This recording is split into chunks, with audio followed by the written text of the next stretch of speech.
Today we're going to talk about 20 most common mistakes in English that you can easily avoid if you watch this video till the very end. Don't say everybody are happy, say everybody is happy. In English, everybody, anybody, nobody are always used with the verb in the singular form. Everybody happy!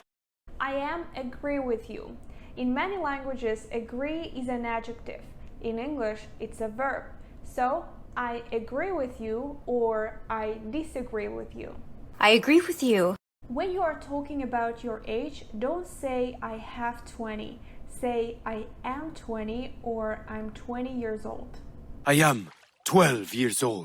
People from French are very polite. Unfortunately, a lot of people confuse French and France. People from France are very polite. France is a country and French is the language. She's from France. Women live longer than men. Women live longer than men.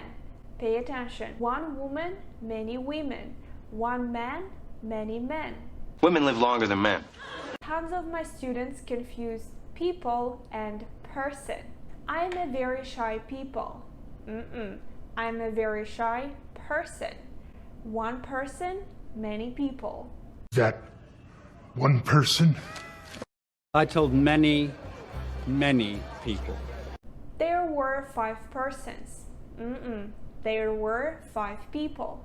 We very rarely use the word persons in English unless it's a formal situation or a sign.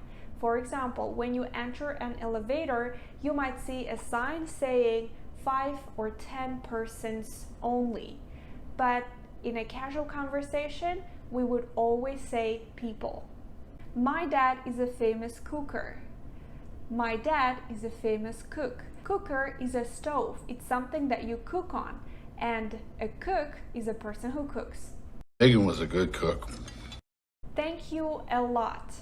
This sounds a little awkward. That's why it's better to say thanks a lot, thank you very much, thank you so much, thanks a million, or simply thanks. Thank you. Thanks a lot. Thank you. Thank you very much. He wins a lot of money. My Spanish speakers, French speakers love using this phrase. However, in English, we can win money only in a lottery. If you work, then you make money or you earn money. Make money? Yes, to make money. Prices are expensive. In English, prices cannot be expensive. Prices can be high and prices can be low. A car can be expensive, a book can be expensive, but not prices. Love your low prices! He was died. Do not confuse the verb to die and the adjective dead. So, he was dead or simply he died. Wilder, he's dead. He died a few months ago. I found a lot of information on the internet. In English, information is always singular. That's why you would say I found a lot of information on the internet. That's why we also cannot say many informations. We can just say a lot of information or I don't have much information. I had a lot of information. The same with the word advice. He gave me a lot of advices. He gave me a lot of advice. If you want to make it singular, you would have to say a piece of advice or a word of advice. Thank you for a very good piece of advice. Let me give you a good piece of advice. I was so stressful. I was so stressed. To remember the difference between stressful and stress, memorize this phrase. My life is stressful. That's why I'm very stressed. The adjective stressed, same as interested, bored, excited, is about our feelings or other people's feelings. I feel stressed. I feel excited.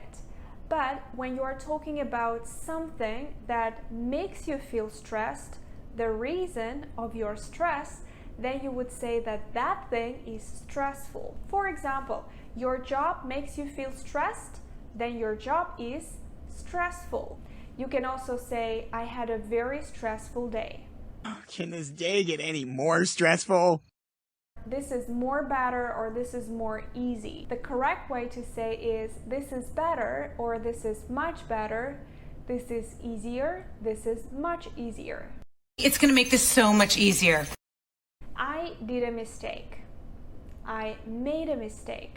We use the verb to do with everything that is boring. Do laundry, do cooking, do homework. However, when we talk about something exciting, something new, something that we create, we would use make. Make money, make love, make mistakes. I made a mistake. I have no idea where is she. I have no idea where she is. In English, we have two types of word order. A direct word order when there is a subject and then a verb. We use this one in statements. For example, she is at home. And we have a reversed word order when the verb comes before the subject, and you know that we use it in questions. For example, is she at home? Where is she? If we look at our first example, you see that this is not a question. So we need to use the direct word order. I have no idea where she is. Subject, then a verb. A couple of more examples. I'm not sure where they went. Do you know what her name is? This last example looks like a question, and it is a question. You would say, okay, so we need to use the reversed word order. And you would be right. The first part of the sentence, do you know, has the reversed word order. That part is a question. The second part is a statement.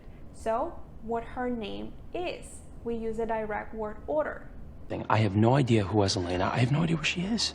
Don't say it is happened 2 years ago. I know that you want to use the verb happen in the passive voice. However, it's correct to say it happened 2 years ago.